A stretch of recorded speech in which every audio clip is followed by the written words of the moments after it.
Baboye Banyamulenge bazali bakongole totika koyinana kati na biso boyoka ngai boyoka bato wana bavanda de génération et de génération ezali lokola bino awa bovandi na mboka bapaya oyo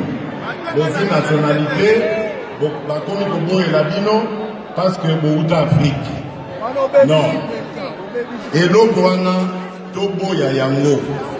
alors nga nabengaka ba communauté ya Banyamulenge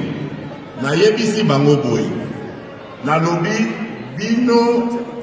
bozali koloba ke baza kolakisa bino mosapi boza ba étranger bozwaka exemple ya bakasayen ngai na bakiseli bino pe exemple ya bandeko na biso ya Équateur